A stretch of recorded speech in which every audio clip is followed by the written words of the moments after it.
네, 업종별 동향 알아보겠습니다. 유한타증권 압구정본부의 이경준 부장과 함께합니다. 어서 오세요. 네, 안녕하세요. 네, 오늘 먼저 음식료 쪽에 대해서 도움 말씀을 좀 들으면 좋을 것 같습니다. 네. 인플레이션 거기에다가 곡물 가격 상승의 수혜주가 될 수 있는 것이 음식료인데 그렇죠. 네. 사실 곡물 가격이 인상이 된다고 하더라도 이 음식료 가격을 우리가 또 곡물 가격 인상과 발맞춰서 무제한으로 올릴 수는 올릴 수 없는 없죠. 노릇이고 거기에다가 최근에는 또 매출도 좋지만 또 주가는 지지부진하단 말이죠. 또 생각보다는 테마에 그렇죠. 엮여서 오늘 또 급락하고 있고 네, 참 네. 어렵습니다. 어떻게 대응을 해야 되겠습니까?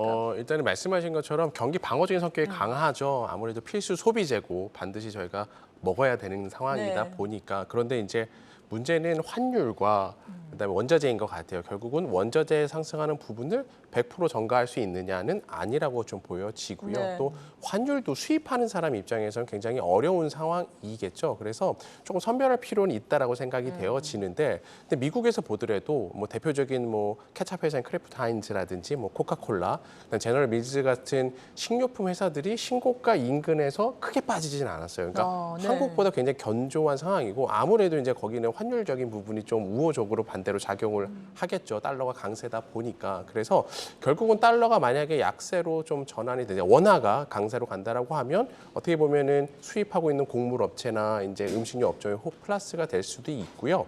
그리고 또한 이제 국제 곡물 가격이 여전히 상승세를 이어가고 있지만 고점을 높여가고 있지는 않습니다. 네. 그래서 달러 부분과 함께 또 우리나라 기업들 중에서 이미 브랜드를 가지고서 글로벌하게 수출을 많이 하는, 그러니까 쉽게 말하면 브랜드도 있고 가격 전가도 있고, 그래서 원재료 상승 부분을 판매가 전환할 수 있는 회사들도 꽤 많이 있거든요. 그래서 네. 그런 부분들을 감안하게 된다라고 하면 선별적으로 접근하게 되면 최근에 조정이 아직까지는 시장이 기조적인 반등과 성장주를 찾는 타이밍은 아니다 보니까 오히려 금리 인상 타이밍에 인플레이션 대안으로 다시 각광받을 수 있는 시기가 다음 분기 실적 전에 오지 않을까 생각이 되어져서 그 전에 주가 조정이 있다라고 하면 매수하는 쪽의 관점을 가지고 있고요. 뭐 가장 대표적으로 CJ제일제당 정도가 그런 아까 말씀드린 해외 매출 비중이 높고 가격 전가력을 가지고 있는 어떤 수입 원재료뿐만 아니라 원재료가 좀 다변화돼 있고 라이신 같은 또 매출처도 있어서 네. 매출 부분도 있어서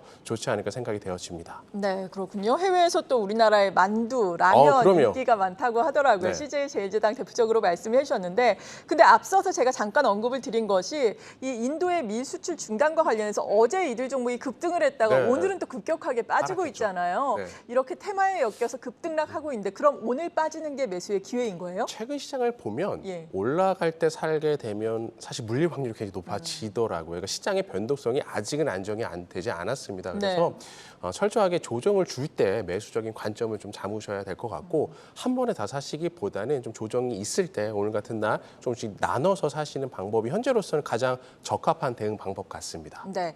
그리고 리오프닝과 관련해서 이제는 또 야외에서 마스크를 벗을 수 있게 그렇죠. 됐는데 관련해서 우리가 생각해 볼 수 있는 수혜주가 뭐 화장품이라든지 네. 그리고 미용 의료 기기와 관련된 종목들입니다. 맞습니다. 미용 의료 기기는 사실 해외 매출에 대한 기대감이 상당히 높았던 그렇죠. 종목인데 네.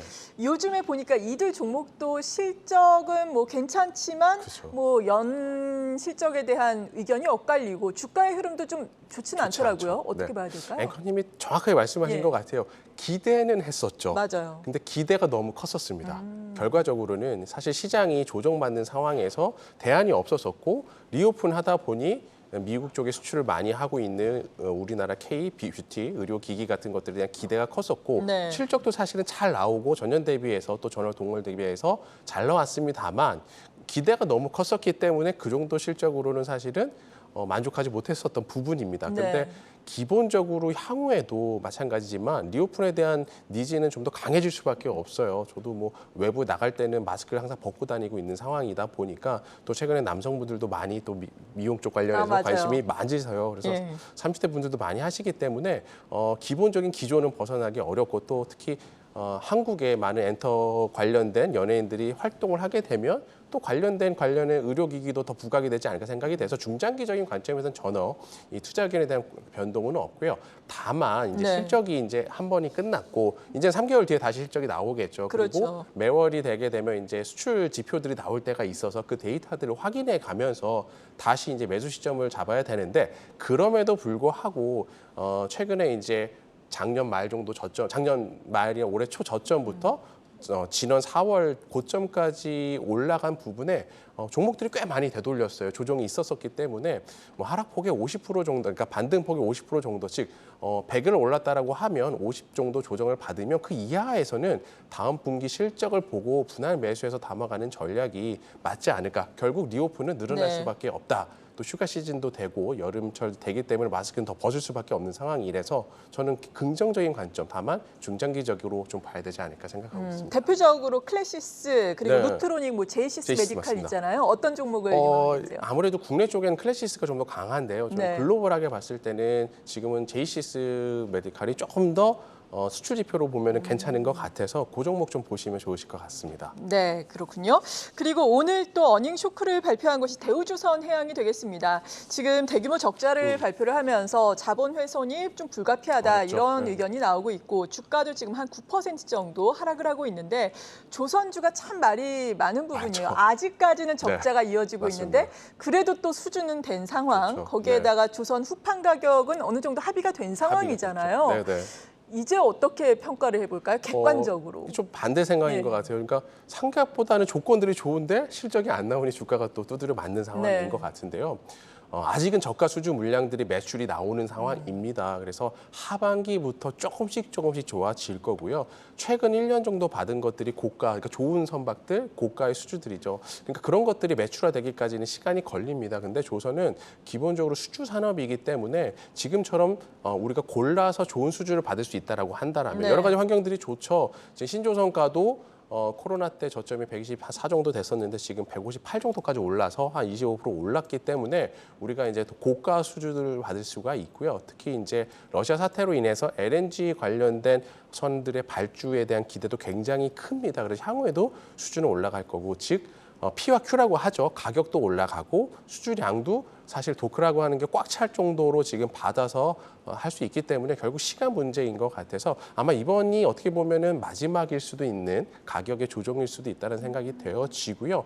향후 하반기부터는 벌써 이제 인력부터도 벌써 1분기에 부족 현상이 나왔어요. 사실은 네. 코로나 때문에 구조 조정이 있었는데 오히려 지금은 인력이 부족해서 뽑아야 되는 상황이기 때문에 업황으로 봤을 때는 장기적인 관점에서는 정말 좋은 업종이기 때문에 시크리컬 섹터에서 담자라고 하면 조선주만한 업종도 저는 없지 않을까 생각이 되어져서요.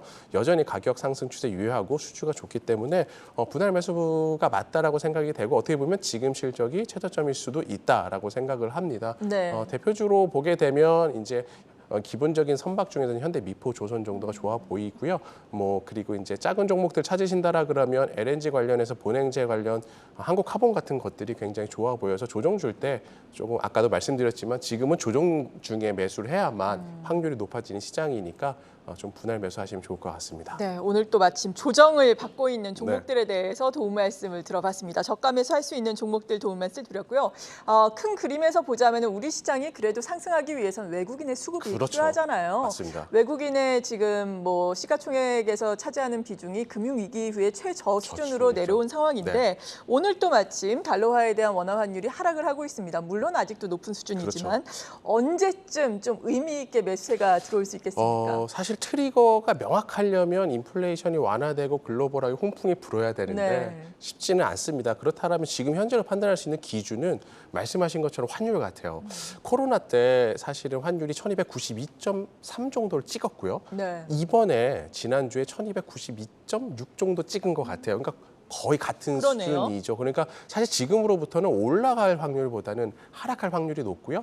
외국인 수급도 보시면 지난주 금요일 날 강하게 들어왔고 어제와 오늘 보더라도 공격적인 매도는 나오고 있지 않아요. 맞아요. 그리고 파생 시장 쪽을 보시게 되면 사실은 선물 매수도 있었고 콜옵션 매수 또 어제 같은 경우는 풋옵션 매도도 있었는데 그것들은 전부 다 상방향을 가리키는 것들이거든요. 즉 저는 외국인들이 현물에서 공격적인 매수를 하기 전에 파생 시장에서 이미 포지션을 구축해 나가고 있다. 그래서 구축이 끝나게 되면 본격적인 환율 하락과 함께 좀 더 매수세가 들어올 수 있지 않을까. 그래서 시장은 좀 답답하긴 합니다. V자 반등에 대한 모멘텀은 사실은 쉽지는 않아요. 여전히 인플레 요소도 지속되고 있기 때문에 그리고 그거에 따른 연준 인사들이 강력한 매파적 발언을 하고 있거든요. 그래서 V자 반등은 쉽지 않지만 그래도 환경을 여러 가지 봤을 때 변동성 지표도 감소하고 있고 또 말씀드린 것처럼 이제 국채 금리라든지 달러도 전일 기준에서 이제 조금 하락이 됐죠. 그래서 외국인들이 최소한 매도할 확률은 줄어들었다. 향후에는 매수할 수 있는 일만 남았기 때문에 저점은 조금씩 높여가지 않을까 개인적인 생각이 되어져서 또 종목별로 그렇게 되면 순환이 돌 거거든요. 네. 그래서 가지고 있는 종목들 유지하시면 좋으실 것 같습니다. 네, 오늘 여기까지 들어보겠습니다. 유한타증권 압구정본부의 이경준 부장이었습니다. 고맙습니다. 네, 감사합니다.